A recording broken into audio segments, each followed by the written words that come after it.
This is the Chappell Real Estate Show, episode number 35. Welcome to the Chappell Real Estate Show, your source for the latest real estate information so you can buy, sell, and invest with the best in Texas. Whether you're a first-time buyer, a current homeowner, or a seasoned investor, you've come to the right place. We're here to simplify all things real estate so you can achieve your goals of property ownership with your hosts, Daniel and Roger Chappell.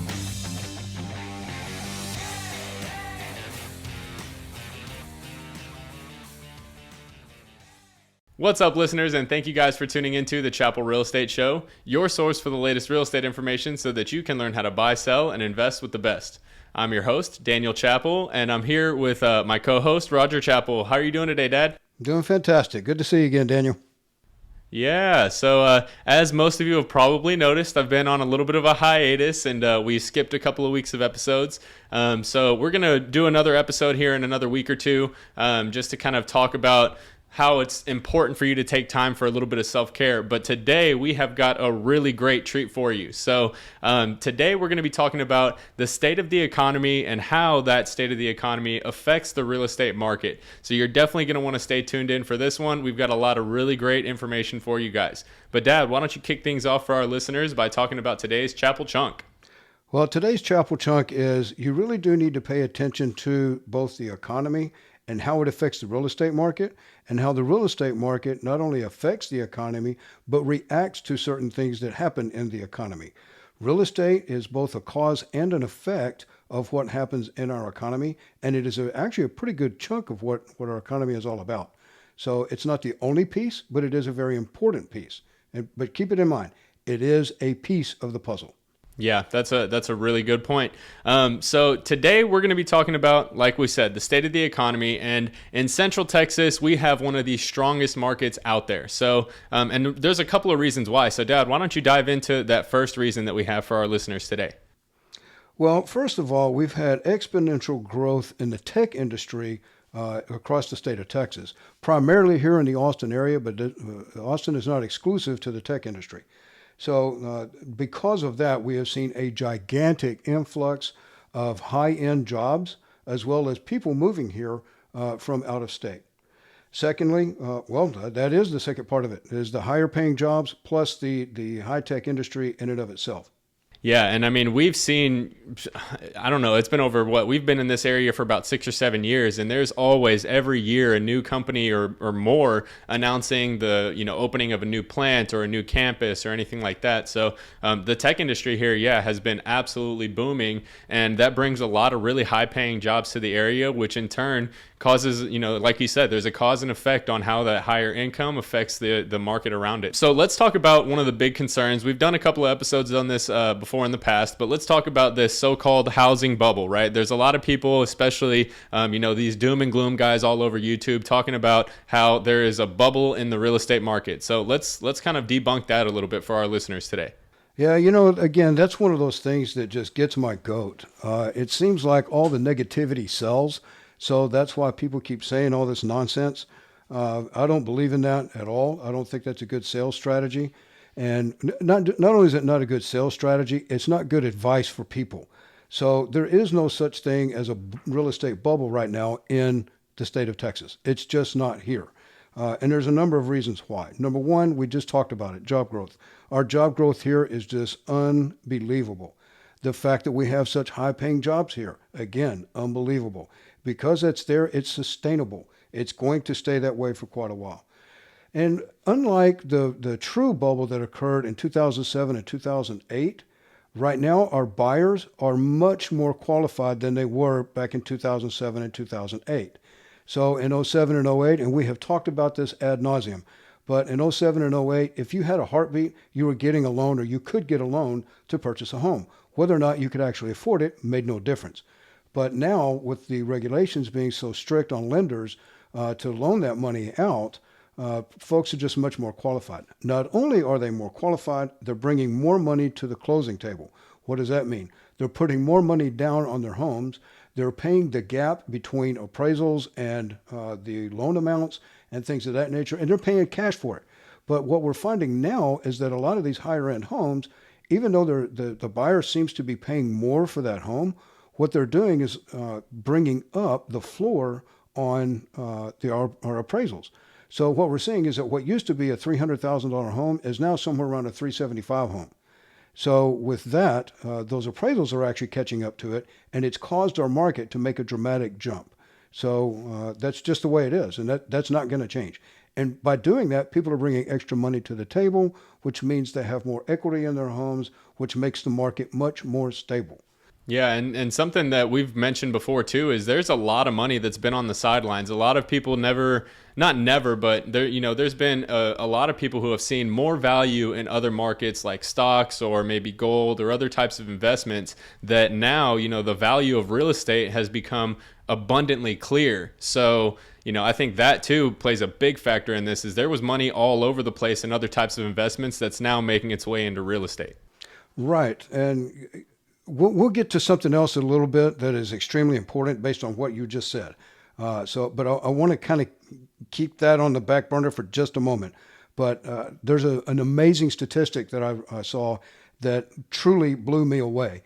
And that explains why we don't have a bubble yet in another way. So, but the final and fifth thing about why we don't have a bubble is the housing shortage.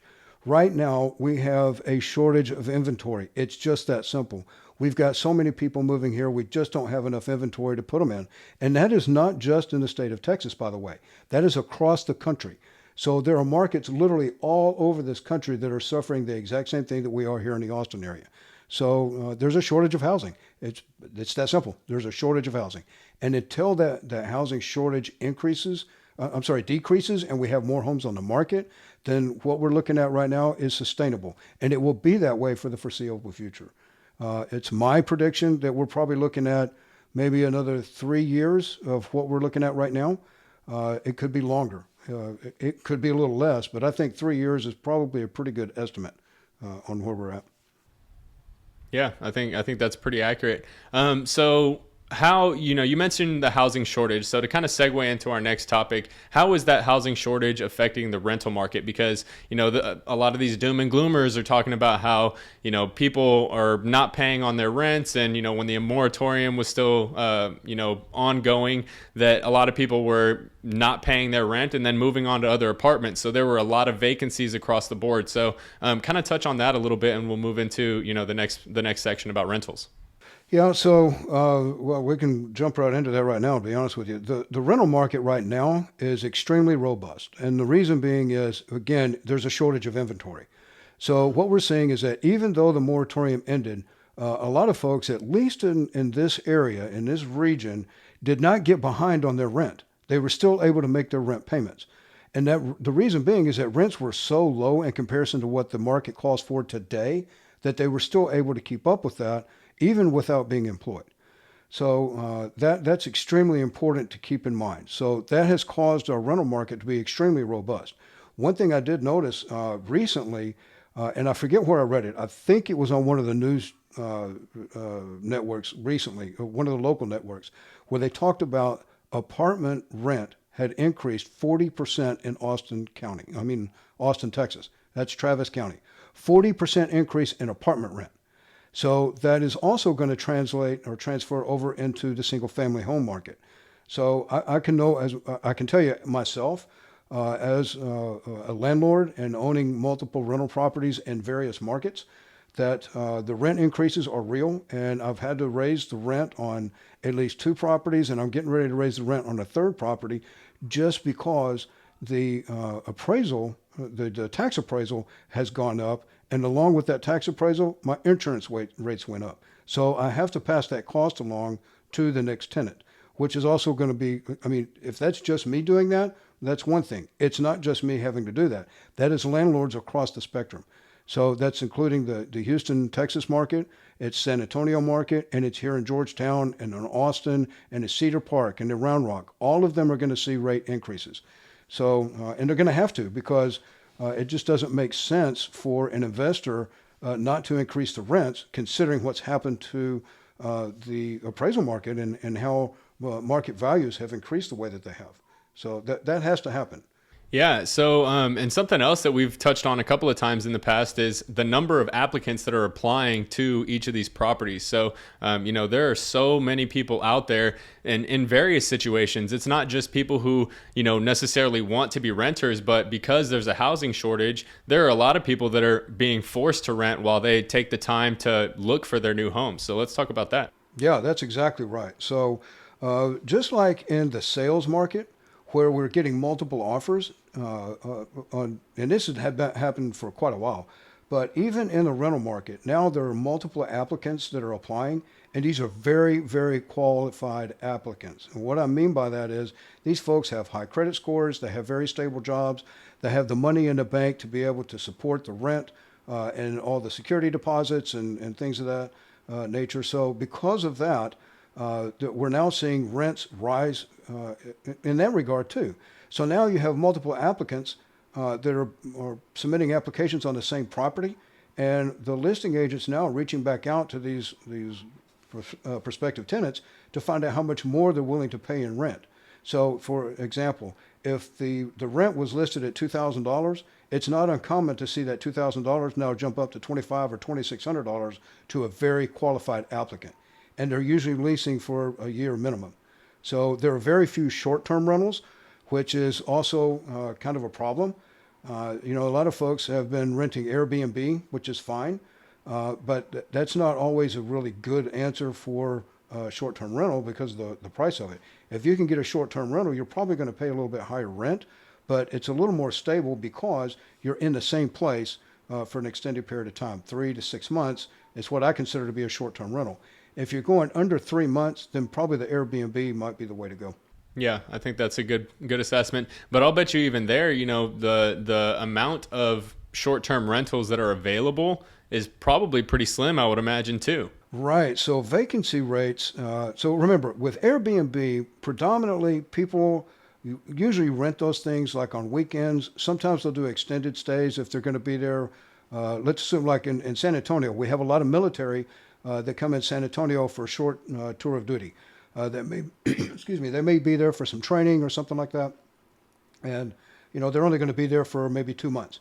So those folks typically will do the Airbnb. But most of the time, the Airbnb is being leased out on the weekends, sometimes maybe a week at a time. So with that being said, those things are not available for long-term rental most often. But the vacancy rates on even single-family homes in the Austin area are only 5%. 5%.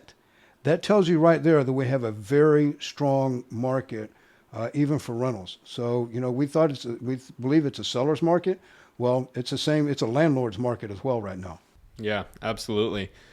So another big factor that is affecting, the real estate market, the rental market, and everything in between is the population in Texas, right? So it's been exploding, right? And there's a number of reasons why. So what are some of those reasons? Right. So what I want our listeners to understand today is we are touching on a whole bunch of different little topics, but each one of these little topics is kind of like a building block to help us get to the peak of that mountain so that the listeners will better understand why we believe that we don't have the bubble that everybody keeps talking about, and why we think it's sustainable for a long period of time.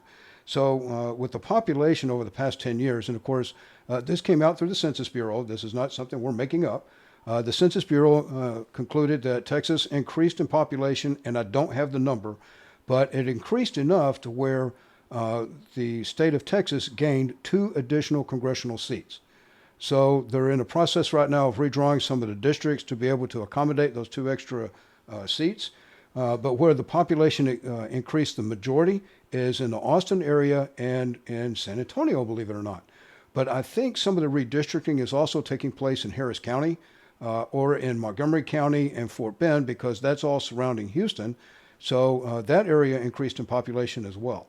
So I think there's one additional congressional seat that's going to be available somewhere in Central Texas, and then there'll be another one in the Houston area. At least that's what I'm understanding for now. That could change, but that seems like that's what's in the works right now. So part of that, the reason we had such a huge increase, believe it or not, is because of the pandemic lockdowns.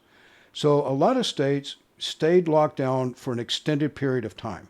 And by doing that, the economy truly suffered.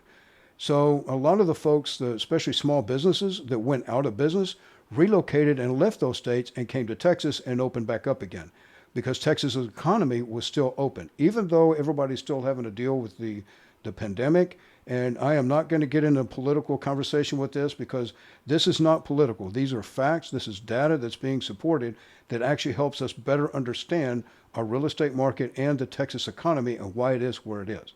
So with that, and that influx of other new businesses that have come here, especially small businesses, then again, we have more sustainability here as far as the lockdowns and whatnot. Does that make sense? Yeah, it does. So something else that you and I have talked about, we haven't discussed it on the podcast yet, but is the amount that people actually saved during the pandemic. So it's no secret that the government started printing a lot of money and started offering stimulus and, these various things, the unemployment and all that stuff. So how did that affect people's savings and how is that trickling into these other markets? Yeah, that's a great segue into what I was going to tell you earlier that we wanted to touch on base here in just a few minutes, and that is how much money people were able to save. Prior to the pandemic, the United States, and those of us that live here in the United States, saved on an average of $3 trillion. Okay, so that's average savings across the United States. Since the pandemic, that has tripled to $9 trillion. With that kind of savings, now you can better understand why people are putting more money down on homes, how they're able to cover up the gap on the appraisals and things like that. So that's where that money is coming from. During the pandemic, people couldn't travel. We couldn't go anywhere. We weren't spending money on gas. We just weren't spending money. So without spending that money, what are we doing with it? We're saving it. 3 times the amount of what we have average prior to the pandemic. Wow. And I remember hearing recently, actually, I was listening to another podcast, the Brian Buffini Show, and he mentioned that I think it's 46% of Americans typically don't have access to $500 in their savings account. But that still leaves 54% of Americans who, are not the average, right? They save a little bit more. So, even taking those numbers into perspective, if you have $500 in your savings account and you're tripling that to $1,500, you can only imagine how that affects the other 54% of the population that have much more savings. And those are the people, like you mentioned, in Austin, we have a lot higher income. Those are the people that are entering the market in Central Texas, is what I'm kind of realizing. Yes, that is a fact. All right, so kind of shifting gears a little bit, let's kind of talk about the oil and gas industry. How is that playing a role in the effect on the market? Yeah, that's a very interesting thing because I had actually never put this together until I heard this from Mark Sprague. And for people that don't know who Mark Sprague is, he is the expert on economics and real estate and how they all intertwine together. So he truly is the expert. So that's where I'm getting the vast majority of my information from today. So believe it or not, oil and gas prices are not controlled by the United States government. So most people believe that's how that works. That is not true. It is OPEC. And OPEC is actually a conglomerate of, or it's a, what is the term? I guess a committee or a group of countries that got together, and they are the ones who actually established the price of oil. Not only that, and it's based on oil exports, it's based on oil usage and imports. So with all of that, OPEC actually sets the standard on what the oil prices are going to be. Oil prices have a direct impact on gasoline and natural gas prices. So with that, that's why we've seen, remember, right now, there is not a huge demand on oil prices. On oil and gas. There's still not a tremendous demand. There aren't as many flights flying. There aren't as many people taking long trips because the pandemic is still here. And of course, with the media making things out of all these different variants to COVID, people are still afraid to travel and do different things. So they're not even driving to work. So with all of that, we've seen a dramatic reduction in the usage of oil and gas. So that's why the prices have increased on that. And remember, the Texas economy used to be based primarily on oil and gas. That is no longer the case, especially since the Biden administration has come in and shut down a lot of the U.S. oil production. That has had a dramatic negative impact on the Texas economy. But of course, the Texas economy has boomed back in other areas. So no longer is Texas so reliant on oil that our entire economy depends on it like it was in the 80s. It's now much more diverse. It's just like any other wealthy person. Their wealth is not tied up into one particular asset. They spread their wealth around through various types of assets. Well, that's what Texas has done as far as industry is concerned. Yeah, no, that makes a lot of sense. And you're right. That's not something that you would really think about until you have some, like an expert like Mark Sprague, really shed the light on that. So that's really great information. So take that one to note. So another thing that we know as realtors severely impacts buying power in the market is interest rates. And a lot of people don't have a very thorough understanding of how that affects buying power and, the prices in the market. So let's kind of spend a little bit of time talking about what's happening with interest rates and what the outlook on those interest rates are. Yeah, interest rates really do dramatically impact a person's buying power. So the higher the interest rate, that means the more money that a buyer is going to pay on the higher their payment is, because they're going to be paying principal and interest in that mortgage note that they're paying every month. But for the first several years, the vast majority of that payment is going towards their interest, not their principal. So the higher the principal, the more interest that one is going to pay. When interest rates are lower, then the buyer pays less in interest, which increases their actual buying power. So what we're seeing right now is that interest rates are, at least for now, it is foreseen that the interest rates should stay somewhere around where they are through 2022. Towards the end of 2022 and the beginning of 2023, we may start seeing an increase in the interest rate. What I mean by that is, as long as the interest rate stays below 3%, which is where we're at right now, then I still anticipate a very strong buyer's market. And even once interest rates begin to climb just a little bit, I don't anticipate the interest rates jumping so dramatically that it will slow buying down too much. It will affect some buyers, but I don't think it's going to negatively impact a dramatic amount of buyers. Yeah, and I think it's all a matter of perspective, right? Because even if rates do start to climb up a little bit, remind our listeners how much you paid in interest on your first home, however many years, 30 years ago. I believe it was around 9%.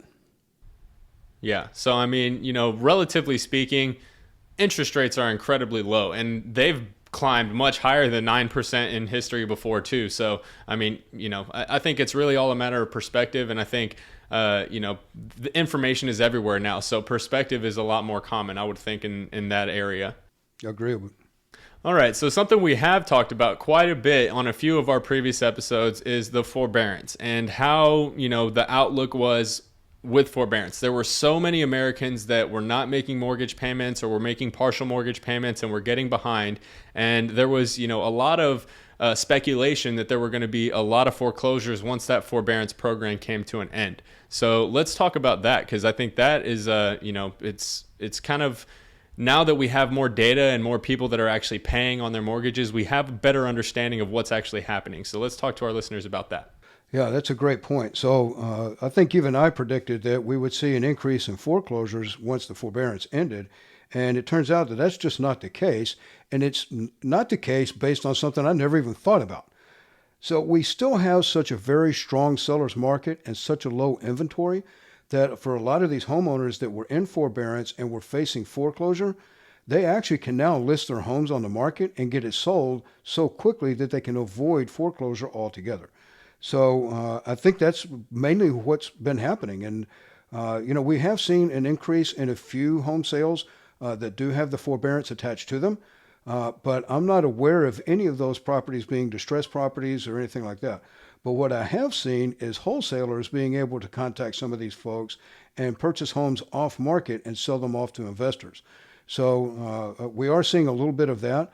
But and I'm going to touch a little bit on investors here in just a few minutes because I think investors really need to pay attention to what we're going to say on that in just a few minutes as well. Yeah, and something I kind of want to highlight too is, remember, even though there were so many Americans on forbearance who weren't making mortgage payments, that doesn't mean that they're not able to take advantage of the increases in the market, right? So even though they weren't making payments on their mortgages, or maybe they were only making partial payments, they're still building equity just as the natural progression of the market and the prices of real estate increase. So I think that was a real saving grace for a lot of these folks as well. What do you think? Oh, absolutely. 100%.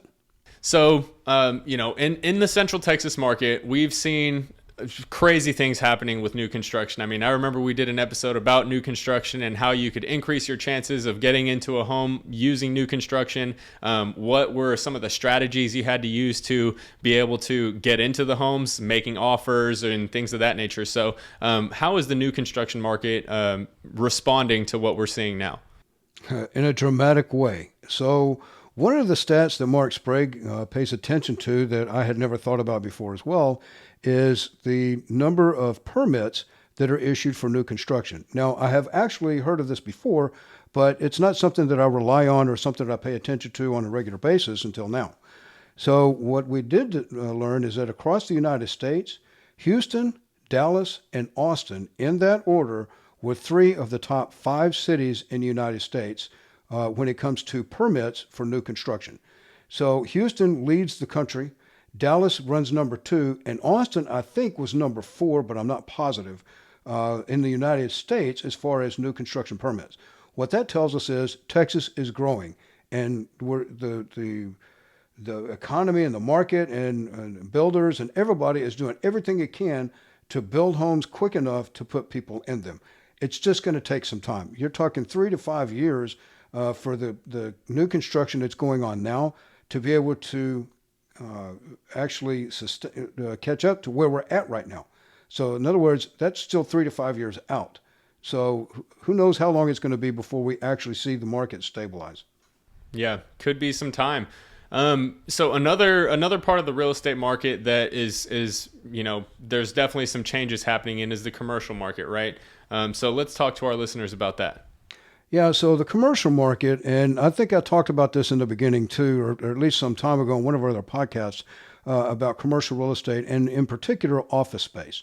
So as soon as the pandemic hit, numerous offices vacated. So the buildings themselves, people were now working from home. They weren't allowed to go into the office, and it didn't matter whether it was a business office or a courthouse or, who knows, a maintenance office.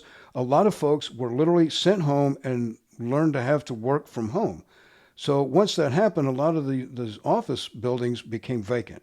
So I started hearing some rumors that some of these office buildings may start converting over into condo space. And I've seen some of that take place, but believe it or not as much as I thought. And then once, at least in Texas, once the lockdowns were lifted and folks felt a little more comfortable about getting back to work, believe it or not, they started going back to offices. And that really did surprise me because, for a lot of folks, working from home was so convenient. They were able to take care of their families in a much better way. A lot of companies saw productivity actually increase, but then they started paying attention to the hours of that increase. And it seemed like during the middle of the day, there was some time in the morning, there was some time in the afternoon.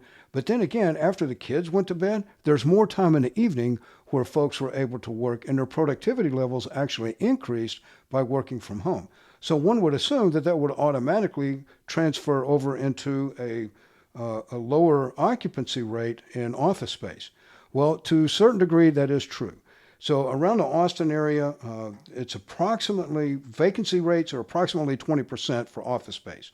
So what that tells me is that 80% are now occupied, whether it's been through a transfer or a transition from office space into condominiums, or people are just returning back to work. And I know for a lot of people, we are human beings, and being human beings, we are very social. And it becomes quite difficult to be able to work from home and constantly do Zoom meetings without having human touch or human physical interaction with folks, because we're human beings. We thrive on that. Our social well-being depends on that. And sometimes our mental health depends on that. So we're seeing a lot of folks actually return to the office, and they may be returning only 3 days a week and still working from home 2 days a week, but that has increased or decreased the occupancy rates, which means, commercial office space is now actually renting out much better than it was. In addition to that, the rent on office space has also increased between 20 and 40%, depending on the location of that rental space. Yeah, that's a really good point. And to that, I mean, that's not something that I would have really ever thought about. Looking at the actual vacancy rates across the board for commercial and how productivity, because I'd heard the same things. I follow Entrepreneur Magazine and all these other things, and they talk about the increase in productivity that came from work from home. But it's true. I mean, you and I have talked about this before too. The community aspect and being around other people and being, able to feed off of others' energy is a lot more collaborative. Being in a collaborative environment is extremely beneficial. So, that's a good point. Dividing a little bit more time, a couple of days at home and a few days in the office. I'll bet you that even increased productivity even further. Well, I can tell you one thing that I learned for certain by doing a couple of podcasts on my own. I most definitely prefer having you with me on the other side of the mic where we can communicate back and forth and we can have some back and forth on conversation. It's just, to me, it makes it so much better than just delivering it on my own. Although I do think that there are times where that is a necessity. Same as working from an office. I think it is necessary to go into an office, but I also think it's necessary too to maybe work by oneself or work from home a little more frequently than was happening in the past. And I think all that does is increase productivity. It increases the motivating factors for work. I mean, when people are happy, they work hard. When they're not happy, they don't. So part of that factor, I think, is going into the office, but also having the ability to work from home. So we're seeing businesses make those adjustments to be able to make that happen. Yeah, quality of life and that work-life, I like to say work-life balancing, not work-life balance, because that implies that you're going to achieve a perfect work-life balance, and we know that that's not possible. It's all about a balancing act and actively trying to find ways to be, a little bit more present in different areas of your life. So, I agree 100%. So, the hospitality industry. So we've just talked about how travel is still somewhat of an issue. There's not tons of people traveling. Flights are down. The amount of people that are booking in hotels is reduced. I think there's a lot more people that are open to maybe the Airbnb type living environment. So how is the hospitality industry being affected, and what is that playing into the real estate market and the market in general? Yeah, so unfortunately, the hospitality industry, I think, was probably the toughest hit throughout this pandemic because it's still going on today. So there are many, many hotels now still hiring, which is good to see, which means there is some increase in travel. But remember, with large groups gathering, conventions canceled, not just conventions, but concerts.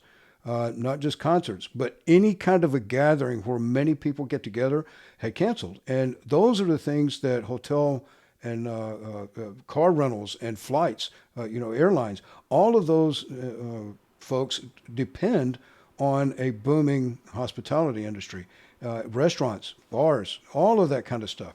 And that has been dramatically negatively impacted due to this pandemic. And it's going to take a while for that to recoup. So with that said, folks that are still in the hospitality industry are still having a tough time trying to make it. Same with owners of hotels and bars and restaurants. They're having a real tough time trying to make this work. And, couple that with low employment rates because, say low employment rates, that's a misnomer big time. It's not an unemployment rate necessarily. It's that people are not going back to work. So one thing that we notice too is that entry-level positions are where the job market is suffering the most.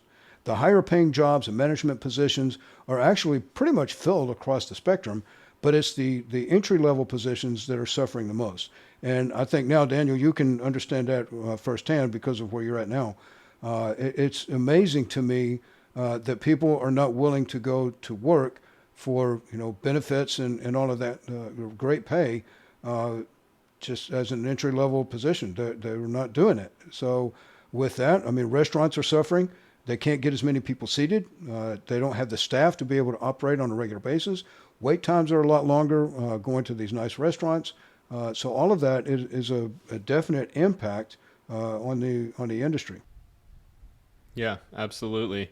I mentioned earlier, Daniel, that I wanted to talk a little bit to investors in particular. So right now, it's still a good time to buy because prices right now are not going to change. They're not going to drop. So looking for that good deal we just have to change our mindset about what a good deal is. So you have to understand as an investor that once you make that purchase, the rents are going to go up. So, and in most cases, it's still a little bit early to purchase a property where the rents are already high. So just about any property that an investor purchases now, they assume the current tenant, but then once that tenant's lease is up, then that tenant will be required to pay a higher rent.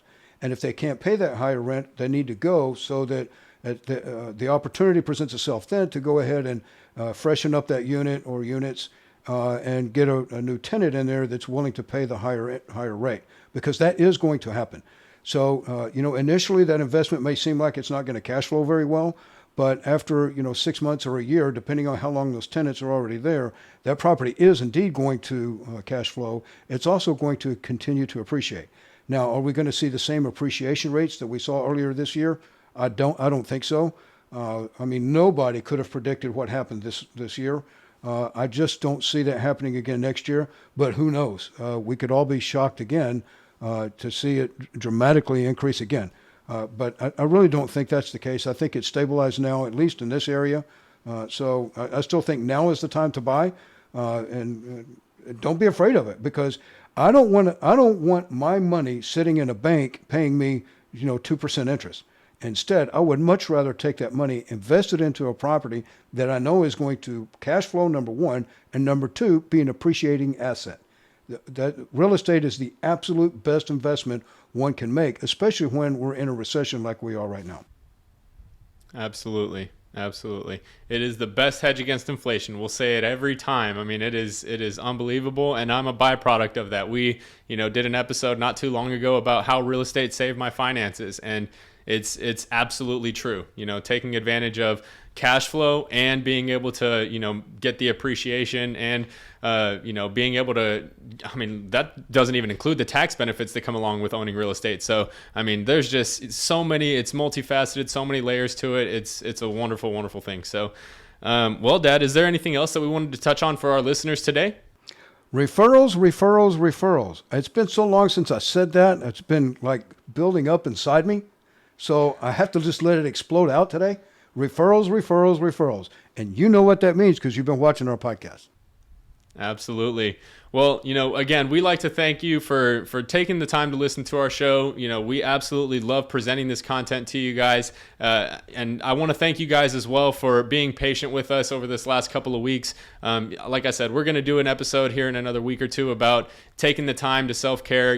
My family and I have been going through, a little bit of a rough time this last month, a lot of changes and a lot of transitioning happening. And it just, we needed to take a little bit of a break from the podcast. And, I appreciate you guys being patient with us, and we're excited to bring some more really great content to you guys. Remember, like it, share it, leave any comments, leave your reviews. We love to hear from you and find out what we can talk about that you're interested in hearing about. So reach out to us and let us know how we can help you.